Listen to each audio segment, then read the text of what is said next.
My name is Connor Effrain. I am a third-year history major at University of Florida, and I'm beyond excited to be talking about everything related to the history of the Guatemalan Civil War and what led up to it and the aftermath in this discussion. My name is Aidan Kerwin, also a third-year history major at UF, and I'm going to be talking about the 10 Years of Spring, or the Guatemalan Revolution.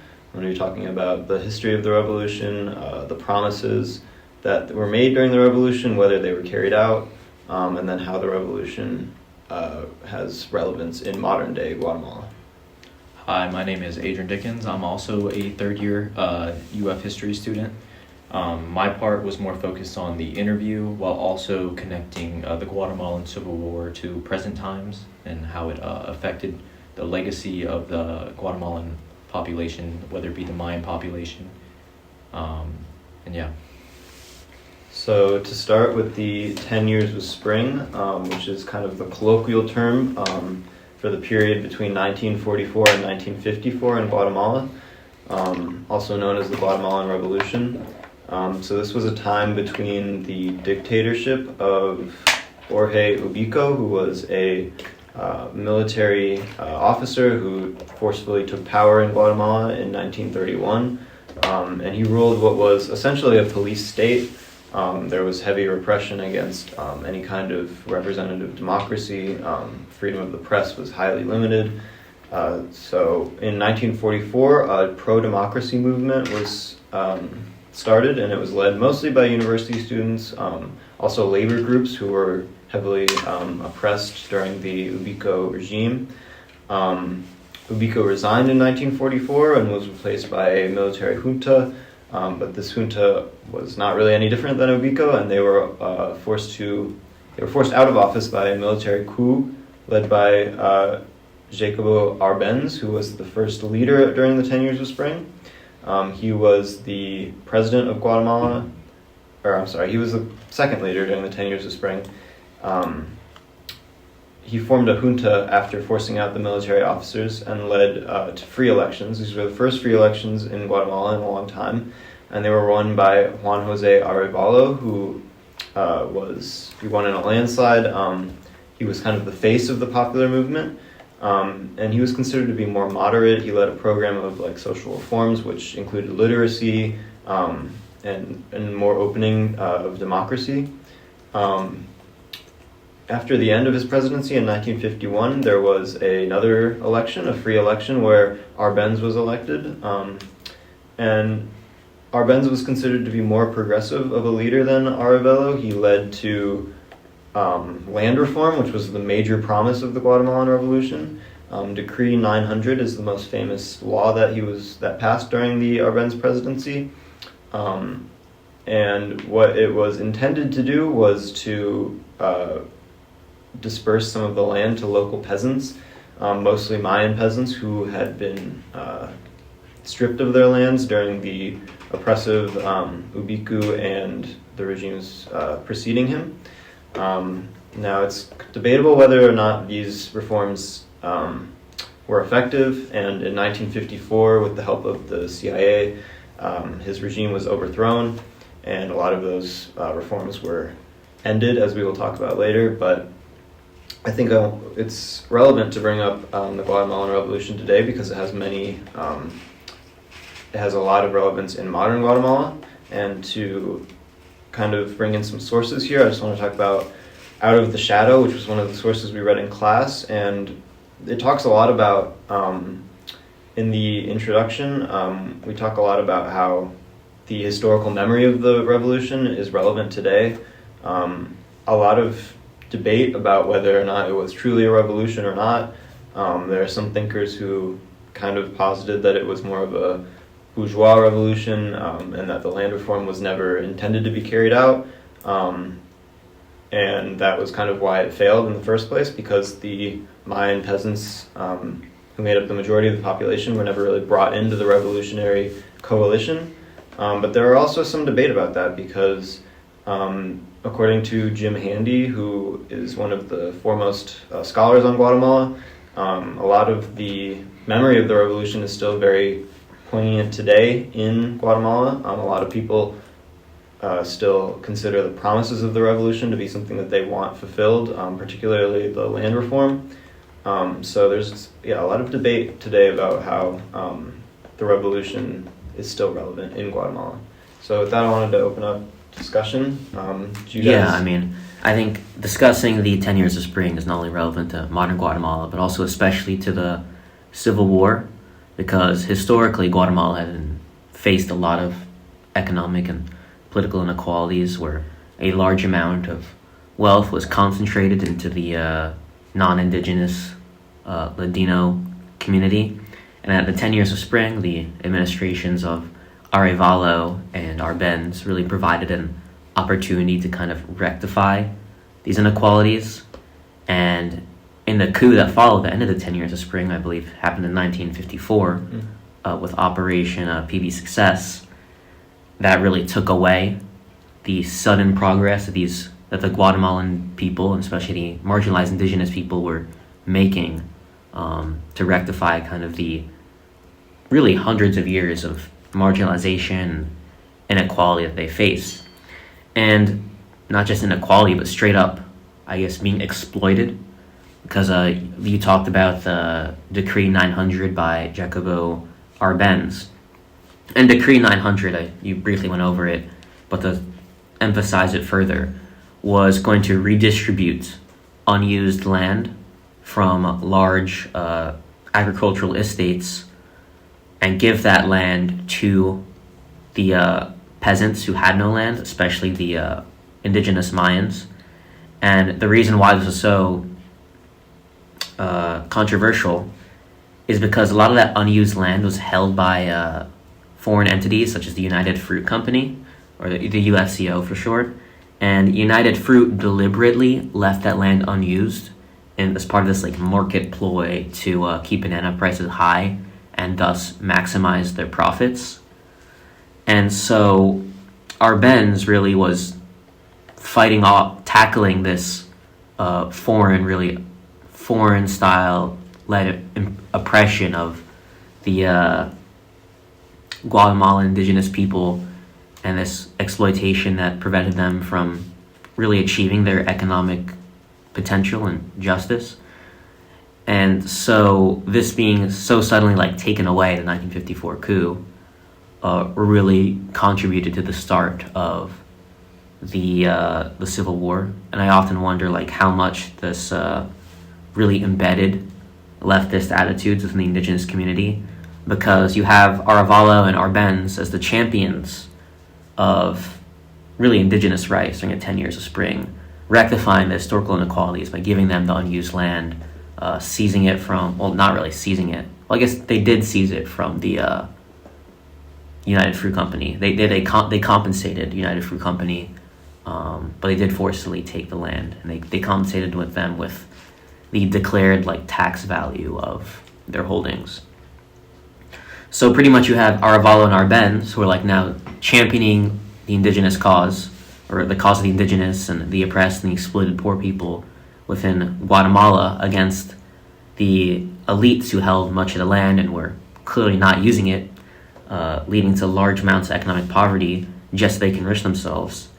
And because now Arbenz and Arevalo are championing their cause and simultaneously pushing lots of I guess you call them leftist policies, especially Arevalo, who had the labor code in 1947 that really pushed for like the legal recognition of unions, lots of labor codes, labor laws, stuff like that. I wonder how much that really embedded this whole ideology within the people who would later become the guerrillas as the Civil War started. Absolutely, and I think in Out of the Shadow, actually, I remember there's a specific quote that says, like, the memory of the revolution was deliberately suppressed, especially during the Civil War, but it was never forgotten, because once you gain those tangible benefits, like you gain land, or your family is suddenly able to control their own land and riches, those are tangible benefits that you're going to remember, even if you weren't alive for them. You're going to remember them because your parents talk about them or your grandparents talk about them. So that legacy definitely is an important part of the conversation. Yeah, and I think it is also important to discuss what we had brought up with the United Fruit Company, and that the effects of that on the indigenous population, and what that kind of led to, because leaders like Arbenz, kind of prompted some more like pride within the nation, especially regarding the indigenous population, that there was hope for the future. But then conversely, we see the things like the banana massacre within the United Fruit Company, which those leaders were also blamed for these uprisings as well, because they did provide that hope, and it kind of does reflect the complicated history of civil wars and where they start and where they come from, and who really is to blame for these uprisings. Mm-hmm. All right, so I guess we're going to move on now from the 10 Years of Spring to kind of the next era of Guatemalan history in the 20th century, which starts with Operation PB Success. So a few years before Operation PB Success, the CIA tried Operation PB Fortune to overthrow the Guatemalan government, but that did not succeed. So then they went forward with Operation PB Success in 1954, where a U.S.-backed force from Honduras, led by the Colonel Carlos Castillo Armas, invaded and overthrew the government. And following that, a lot of the reforms, especially the land reforms, were reversed. And as you can imagine, since we just talked about how much these land reforms and progressive policies meant to the exploited indigenous and poor people in poverty in Guatemala, because of how much these reforms meant to them, that you can imagine that would lead to a lot of discontent in the coming years. So the war really began in the 1960s, especially in 1966. And it really started with the FAR, or the Fuerza Armadas Rebeldes. Forgive me if I'm not saying that entirely correctly. But pretty much they were the first major armed group, and they emerged in the early 1960s as a product of leftist disillusionment following the 1954 coup and all these reforms being reversed. And they were the first major insurgent group, and they waged a guerrilla war against the government, the Guatemalan government. However, by 1968, they were more or less decimated. And however, the willingness to fight clearly did not end. And in the years after 1968, you would see a bunch of new insurgent groups rise throughout Guatemala, as well as like a new incarnation of the FAR. And this new incarnation of the FAR, they focused a lot on rectifying the mistakes of the first FAR, particularly by trying to build a social base of support in the country, and really focusing on a new kind of liberation theology, which is, you can read about it in the document on the Guatemala Reader that shows one of the documents written by the FAR and explains their motives. And it really talks about like how Christ called for complete liberation, for solidarity between men, and really argues that Christians and Marxists have common objectives, and that their really Marxist guerrilla war works hand in hand with their religious attitudes. And this strategy in the 70s is opposed to their strategy in the 60s, which was really emulating the Cuban Revolution style FOCO strategy, which is again mentioned in the Guatemala Reader shortly before the FAR document, and like that blurb beforehand. And the FOCO strategy is pretty much where like small armed groups would try and spur mass uprisings, and evidently that did not work because the FAR was decimated by 1968. But in the 70s, they came back, a new incarnation formed, really focusing on building grassroots community alliances to build out a social support base to fight the government. And other insurgent groups that formed. Another insurgent group that formed during this period was the Ejército Guerrillero de los Pobres, or the Guerrilla Army of the Poor, known as the EGP for short. And it consisted of Maya Achi peoples as well as some Ladinos. And it really distinguished itself by closely integrating with indigenous communities and kind of really taking up their historical cause. Because as we talked about a lot in this discussion so far, the indigenous people were oppressed and economically exploited for centuries, especially in the 20th century by the United Fruit Company. So the EGP, like the kind of new incarnation of the FAR, wanted to build a social base of support, educate communities, and use like this whole religious theology to mobilize their support.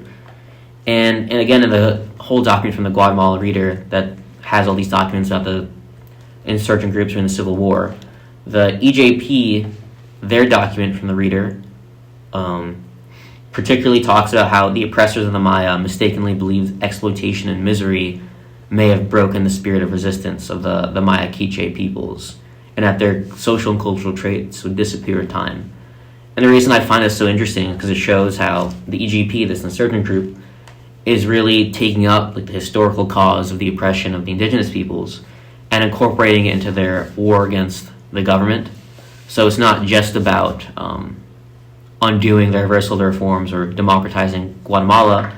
They're really melding it into this narrative of the indigenous people are still resisting as they have been for centuries, and this is part of this like centuries-long struggle. Or at least that's what I took from this, that they're continuing the centuries-long struggle of the Maya to survive, and that they're going to seek to rectify and get justice for their centuries of oppression and economic exploitation.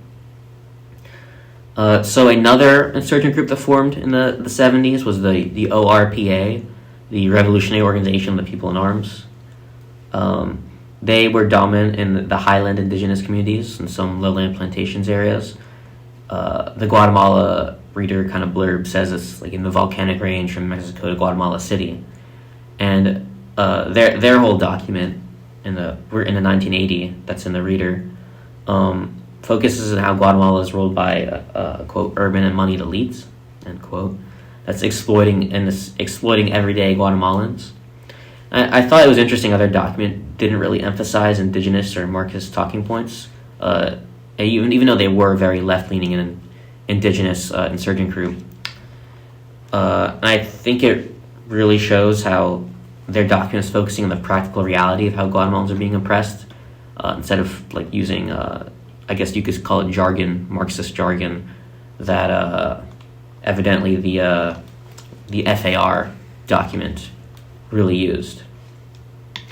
And it just feeds into their, I guess what they're talking about in their document, the ORPA's document, that their fight is meant to cross religious and cultural boundaries, and they talk about how they're trying to go beyond all religions, and that their fight is not necessarily a religious fight, or it may be inspired by religion, but it's not for one religion. So these are the insurgent groups, and really what made the war was the counterinsurgency that spread, that was waged by the government throughout the next few decades, the few decades of the Guatemalan Civil War. So the first president who really waged a kind of guerrilla war against these insurgent groups, Miguel Ydores Fuentes, president from 58 to 63, he portrayed the insurgency as a communist threat, and he started the legitimization of brutal repression and using the army and police to crush dissent throughout the country. Then from 66 to 68, really the start of the Civil War, you have President Julio Cesar Mendez Montenegro, who was installed pretty much with the backing of the military, and he launched a full-scale counterinsurgency campaign.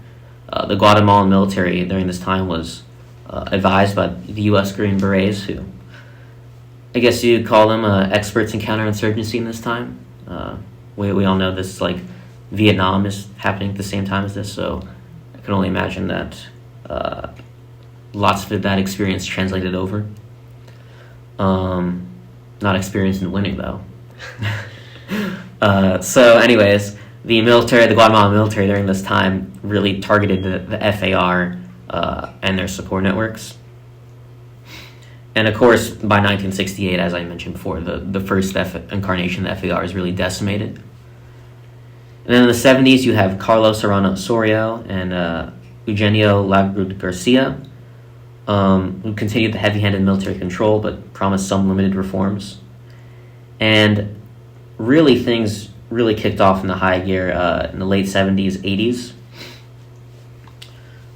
where this is very much talked in the Intent to Destroy document, where it specifically says that by 1980, open political dissent in Guatemala is tantamount to a death sentence, because you had rulers like General Fernando Romilla Lucas Garcia, who just really intensified the state terror campaign, and rural communities who were suspected of sympathizing with the rebels were systematically attacked. And the Intent to Destroy document mentions how death squads roamed the streets of Guatemala City, and kidnappings and killings of community activists continued unabated in the countryside. I mean, we really talked a lot about this in the class, you all may remember, about the disappearances. Then in March 1982, General Effrain Rios Montt seized power in a coup, really adopting a scorched earth policy, particularly against Mayan communities in the highlands. And this was the bloodiest period of the Civil War. And the Scorched Earth counterinsurgency campaign was really, I guess you could say, elucidated by the Guatemalan High Command in the Inverted Clausewitz document, like the purpose of it, I'm saying. Where this one Guatemalan general, as part of the Guatemalan High Command, says that the point of their strategy is kind of an inversion of I think it was a Prussian, we'll just say German general Clausewitz, who said that war is politics by other means, and that the Guatemalan High Command said in this document that politics should be the continuation of war. So really, like, their main focus is war, and they're using politics as a means to further their aims in the war, rather than using war as like a means of furthering their political aims. And that kind of just underscores just how, I guess, ruthless the Guatemalan military was at the time. Intent to Destroy goes into this a lot, how the war had three components, according to Intent to Destroy. IDPs, internally displaced refugees, were rounded up and resettled to tightly control food aid. And the government would... I mentioned how lots of the insurgent groups would try and create a social support network, as opposed to what they did in the 60s, which is this Cuban-style revolt. And to counter the social grassroots support networks that these insurgent groups are building, the government would create, according to Intent to Destroy, quote, village-level civil defense patrols, which, end quote, which they hoped would counteract the insurgent strategies of having a social support base among the communities in the countryside. So in the mid-'80s, a counter-coup ousted Effrain Rios Montt, and General Oscar Humberto Mejia Victoris took control. And then you saw Civil War wind down. Oh, I missed something pretty major, actually. In 1982, lots of these insurgent groups combined into the URNG. And this, so the FAR, EGP, ORPA, and part of the PGT, which was a communist organization in Guatemala, formed the URNG, which is this combined rebel faction that would fight against the government together. And by the mid-'80s, neither side could achieve a decisive victory. The war was kind of stalemated. So after Rios Montt was ousted, there was lots of international pressure for the Guatemalan military to end their hardline stance on crushing the insurgents and kind of create a new constitution and transition to civilian rule. So yeah, that all led to the talks in the 90s, which were led by the President Alvaro Arzu, in which all culminated in the 1996 peace accord signed by the Guatemalan government and the URNG. which ended the 36-year-long Civil War. And the Accords that they promised reforms in the military, the justice system, and to respect indigenous rights. Though it was left up in the air if the government under this new constitution would really uphold all these commitments, especially to indigenous rights and land reform, that were especially prominent from the memory of the Guatemalan Revolution all the way before Operation PB Success. So I'm really interested to hear what you guys have to say about that gigantic explanation I just gave. The whole 30 years of war. Really 40 years, because I started with the coup. Yeah, I mean, I think one part that's really interesting and is something that we didn't necessarily talk about in class, but it's something that you see as kind of a trend across Latin America is like the peace process, where it was kind of like a negotiated settlement between the parties, and it allowed the rebels to become like an organized, legitimate political party. And you see something very similar in El Salvador, which we didn't really talk about the Civil War in El Salvador as much, but the FMLN, which was the main rebel group in El Salvador during the peace accords in the 90s, they pretty much did the same thing. They laid down their arms, they became an organized, legitimate political party within the country. And I just think that's an interesting like trend. It makes me wonder if maybe it was just due to exhaustion after 30 years of war that they give up more of their radical demands in agreement for just peace in a like liberal democracy. A lot of these groups were like Marxists, so you would think that they would be more aggressive, but I don't know. It would be interesting to read more about the trend of how these wars ended. Yeah, and I would agree with all that too as well. Obviously, I mean, it was a wonderful explanation of like it's a lot of history to talk about in a short amount of time. And I do think you did justice. Like it shows how complicated it is though, like how many of these groups, they fall apart, they form again, they become stronger, and how they learn, they adapt. And I think it does speak to the Mayan population, their spirit to really overcome, because we have talked a lot about like hope. Like they have a lot of hope for the future, and that was the whole point of the peace accords, is that it was hope. We compromise so that we have hope for a better future. We hope that these compromises they continue to expand, and they continue until we're just part of the population. Even though we may be the Mayan population, we're still Guatemalan citizens. And unfortunately, like you mentioned, that hope, not necessarily that it was in vain, but and again, like maybe they weren't hard enough within the peace negotiations. It didn't really all turn out as well as they would like, and there still is that hope today, like you talked about with the return of the 10 years of spring. And all we can do is also hope, and that they're able to situate, and that the Mayan population will continue to be strengthened and grow.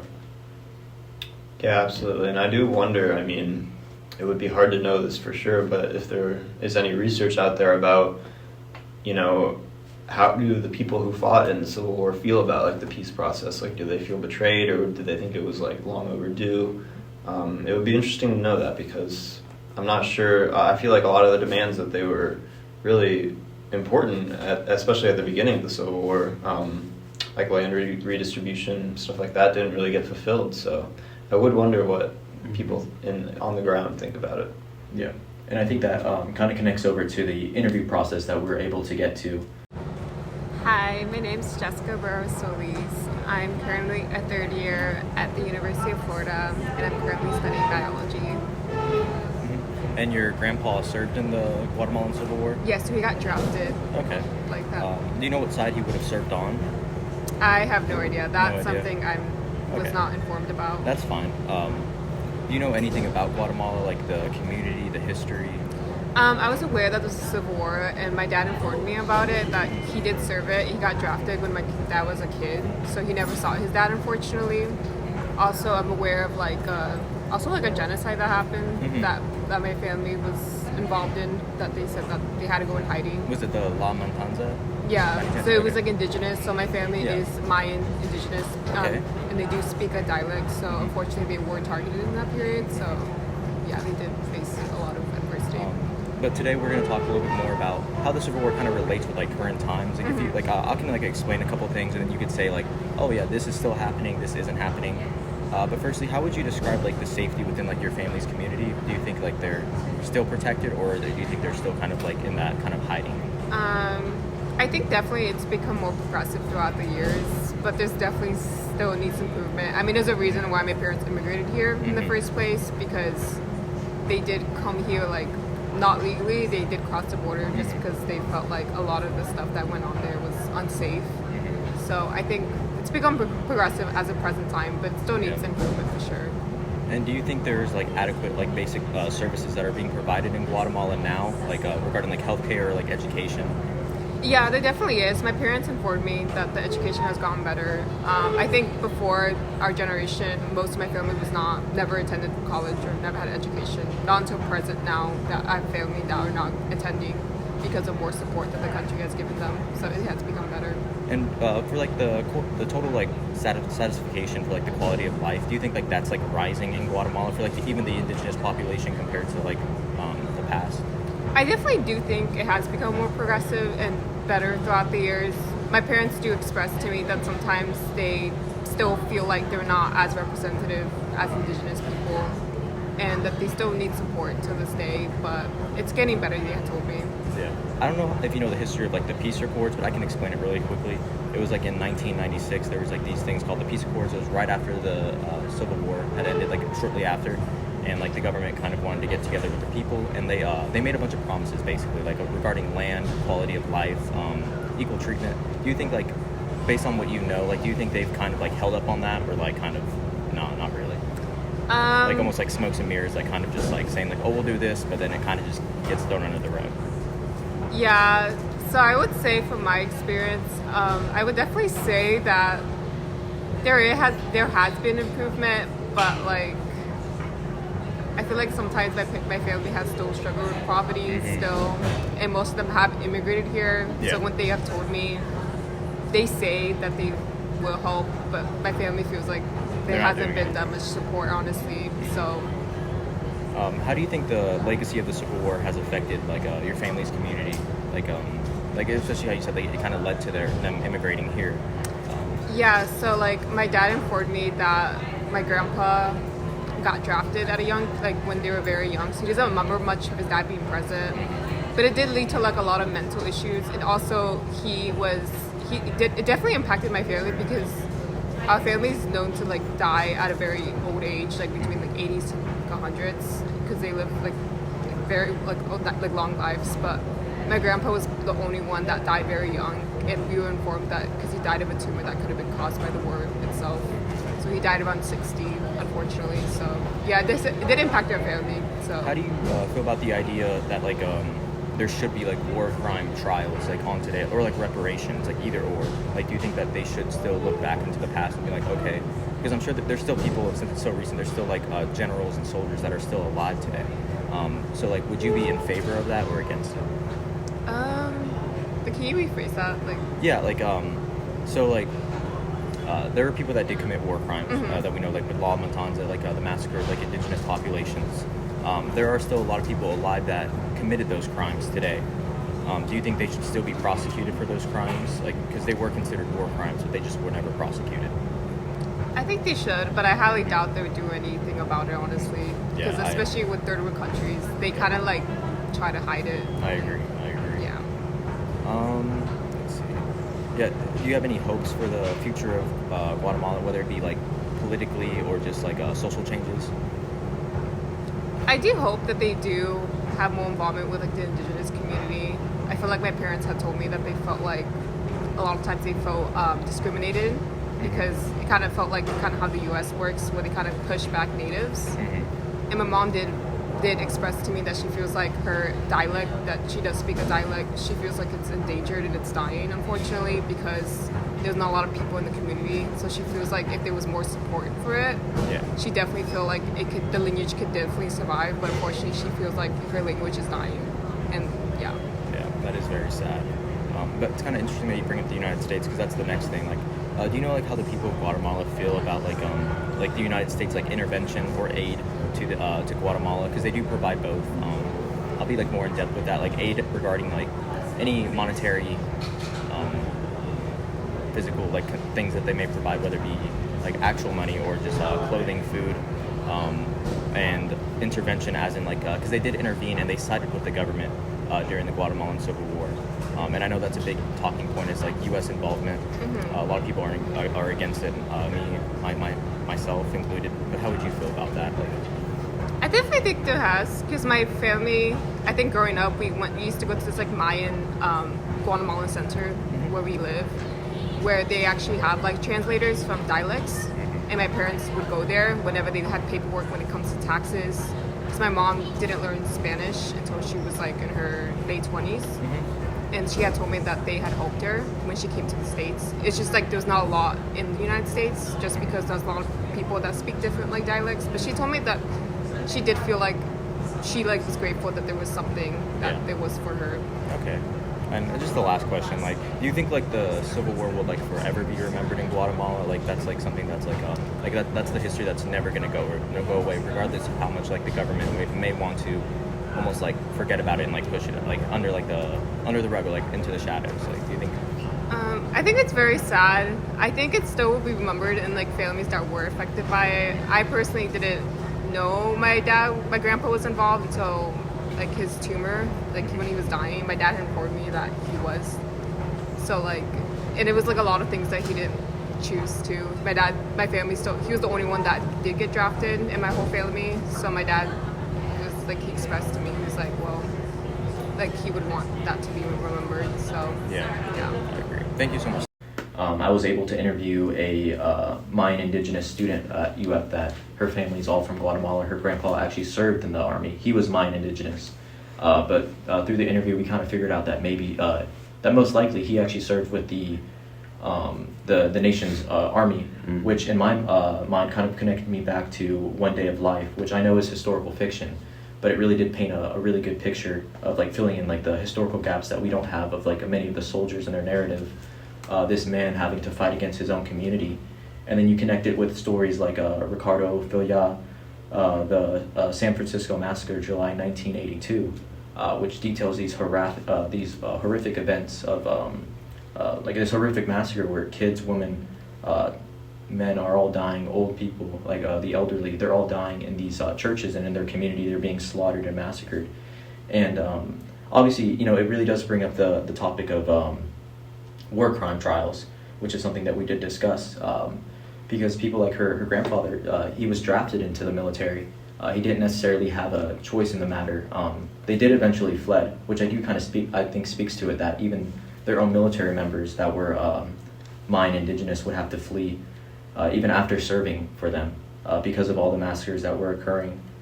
She talked about a loss of dialect, which I know it's a different country, but we talked about Erased by Lois in chapter 2 earlier in the semester, about the erasure of culture, and that's what the Mayan population is really experiencing right now, and obviously it's very sad and unfortunate.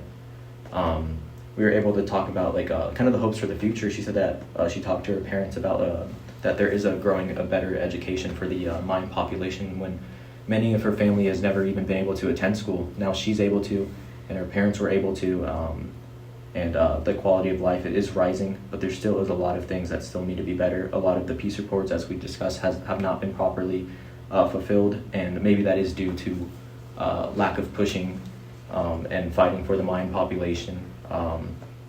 But she even talked about like the legacy of the Civil War, how it affects like the individual, with her own grandfather, which he died of cancer at 60, which was younger than everyone in her family, which the doctors even attributed to the cause of the war. And per the cancer.gov website, they even talk about how like a lot of cancer cells, even when they become benign, I believe is the word, and non-cancerous, stuff like stress can almost reactivate it from their hibernation and almost increase the growth. So, I mean, stress from the war, like we've discussed in class and from the readings, definitely could have played a role.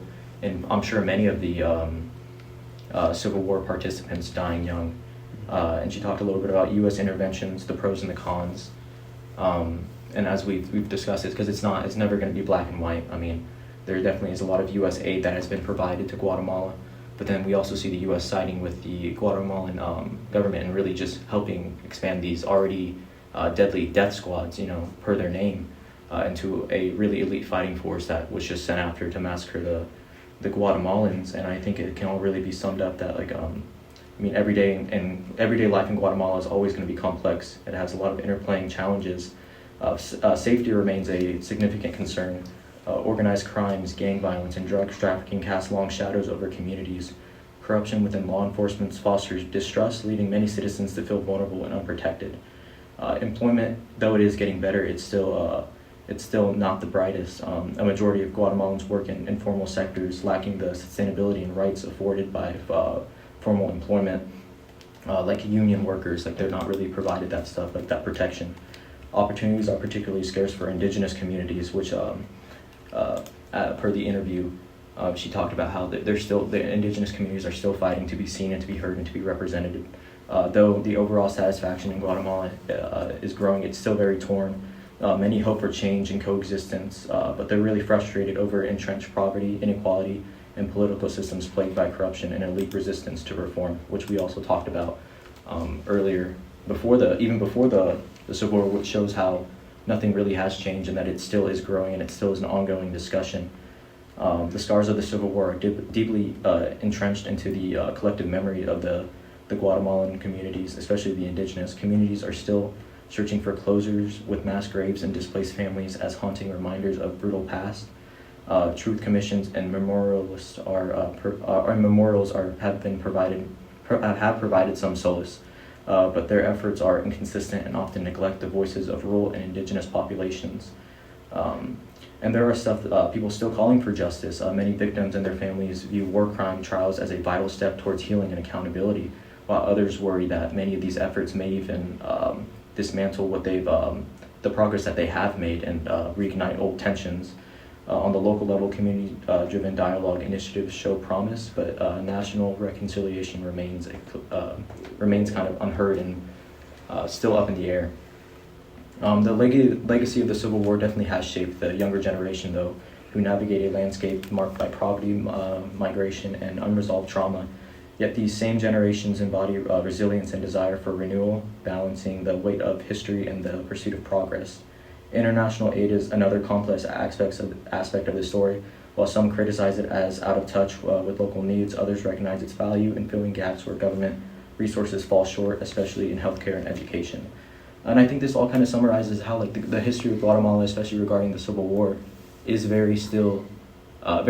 much still being told. You know, it's not, even though it is in the past, it's still a present issue, and it's a complex issue that definitely needs to be discussed with definitely more involvement with the Mayan population, which obviously it's not their fault that they're not being involved. They're being purposely excluded from many of these discussions. But it is definitely important that we give a voice to these people who have been systematically oppressed and continue to be as they journey to become more included in society and not losing their dialect, their languages, their culture, while keeping those as well. But I would like to open it up also to discussion. Oh yeah, so now what I thought so interesting about the interview, correct me if I'm wrong, but she didn't know what side her grandfather on. Like we heard that she said that her grandfather was drafted, and because of that, we figured if he was drafted, that means he was in the Guatemalan military. That is true. Because the word drafted, conscription, implies the military. Mm-hmm. So I guess that's kind of, because she also mentioned how her grandfather was indigenous, right? Her grandfather was Maya. Yes. So there's this interesting dynamic where this, indigenous man was forced by the Guatemalan military to fight for the Guatemalan military against these very indigenous-dominated insurgent groups. Mm-hmm. And I'm curious as to, maybe he felt shame, ashamed of his actions, regret, and that's why he never made it clear to his granddaughter exactly what side he fought on, or what he did during the war. Why he didn't explain much of it to his death, or when he was close to death, as you mentioned. Mm-hmm. And I wonder how common that story is among the indigenous population in Guatemala, where maybe there's a large portion of people who fought for the military and kind of feel shame at their actions. Yeah, we discussed this in class. Could they have said, "Oh, I'm just following orders, I'm part of the system," and that's why they themselves may not be susceptible to war crimes charges? or like if we assume that everybody who served in the Guatemalan military is liable, then potentially even now this is just coming up off the cuff. Even potentially the grandfather could be liable if he participated in massacres, even though he was conscripted. So I wonder how that dynamic plays into potential charges for war crimes and people's collective memory over the Civil War in Guatemala. Yeah, and I think that really is something, I do remember we talked about this in class, but it's like, I mean, it seems obvious when you think of the word like Civil War, but like it really does like show how these conflicts completely rip apart communities, families. I don't know if you guys watched the Las Sandinistas movie, but there was one woman who was interviewed who mentioned how like she joined the rebels and her brother and her father were both officers in the army. So they were completely ripped apart. This family was torn apart. Her father and her brother were both killed during the conflict. And I think, yeah, just it goes to show, like, you know, we can talk about these things and read about them, but like when your family and your community is like forced to pick sides, it can be, it's powerful, and it makes you consider how you would react in that situation. Yeah.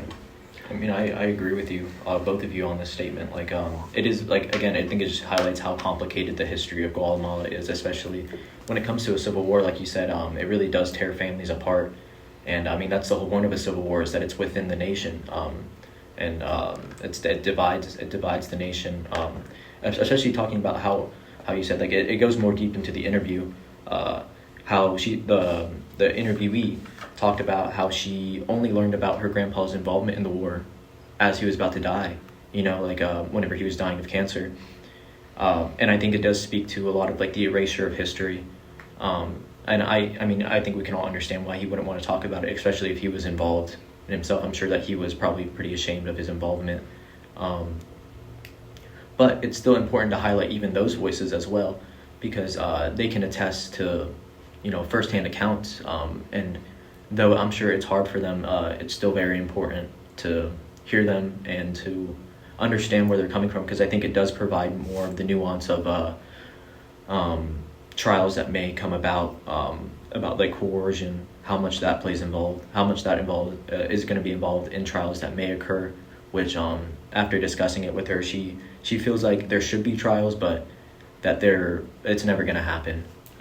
Due to the government's involvement. Like we discussed, there's still a lot of elites involved that aren't ever going to give up their power and aren't going to really push for these reforms. They may make promises to ease peace, but they know that they have the upper hand regarding the nation's army and just numbers and wealth, which I think, again, illustrates back to the beginning that it still is an ongoing battle, even how many years later, like decades later, almost half a century later. Yeah, absolutely. And then just, I guess, to wrap it up with a focus on modern Guatemala, I wanted to quickly talk about the current president of Guatemala, who is Juan Jose Arevalo, who is the father of the current president. He was just elected in 2024, and a lot of the promises of his government are based off of the 10 years of spring, so that's just another example of how relevant that time period is today in modern Guatemala. And there is an article from The Intercept entitled "The Promise of Spring," and in it the journalist interviews this woman who is 90 years old, and it talks about how she was around in 1944 and she saw her community celebrate the victory of Arevalo, and that was like one of the most seminal moments for her. She mentions how like that was the last time that she had felt hope in her country, when she was 11 years old, and then followed by just the horrible civil war. And then just a quote from that article, "The recollection of the Guatemalan Spring, kept alive by a generation who guarded the historical memory of a free and open society through decades of war, genocide, corruption, and impunity, helped lift Arevelo's unlikely campaign to power last month." So that's what we've been talking about this entire podcast discussion, the memory of the Civil War and the 10 years of spring. So I think it remains to be seen how much the government in Guatemala right now will fulfill some of those promises that people have held onto for so long, but I think it just is a good capstone to leave to end off with. Oh yeah, and like so I think Bernardo Arevalo's story is very interesting. It's narratively, I guess if this was a narrative, it would work pretty well. Yeah. It's the son of a guy who really spearheaded much of the Guatemalan Revolution won. And I think it's really interesting to compare Bernardo Arevalo's presidency and his candidacy to Nayib Bukele from El Salvador. Because I guess Bernardo Arevalo, you can correct me if I'm wrong. You read the article first. I read it after you. He led the Movimiento Semilla, which was like this a relatively newer political party, or just political movement within Guatemala. And while Arevalo did not portray himself as some like radical ideologue like Bukele did, he still portrayed himself as like this kind of new voice for the Guatemalan people who was gonna change the country in a way, and defeat the entrenched corruption that was ever present throughout the country. And it's just interesting to contrast that with Nayib Bukele, who's in El Salvador, absolutely presenting himself as a radical ideologue. He's changing the country like Arevalo is, but creating completely new, I guess, system almost, or not really system, but just a new party, is the Nuevo Ideas Party. He's presenting himself as a really radical change, as opposed to Arevalo, who, while he is representing change, is more moderate, I guess, more strategic, you could say. But also both of them are, I guess, really focused on really change and defeating I guess you could say, the corruption that was ever present through both of their countries. Absolutely. Yeah, absolutely. And of course, Arevalo is more progressive, and Bukele is just all over the place. They do represent, I think, two very different ideas of radical change in modern politics. Yeah, it is kind of like I guess it just maybe shows a trend of populism in Central America in the past few years. And when I said narratively, like narratives work very well for, I guess, populist movements. So even though, like, I may say as a joke, it works very well. You have this constructive narrative of, oh, I'm the son of the guy who brought all these reforms, who's central to our nation's history, and I'm going to bring you back to, like, that era of change and fighting for the oppressed people of our country. Yeah, we'll have to wait and see how many of those promises are fulfilled. For sure. One thing's for certain, there'll be a lot of things happening in the country in the next few years. Absolutely. All right, well, I think that's about everything that we have. All right, well, thank you for listening to our discussion on the history of Guatemala since 1944. We initially wanted to talk mostly about the Civil War, but we went into this whole discussion about all of Guatemalan history for about 70, 80 years we just went over. Thank you all for participating. It was a great discussion. absolutely.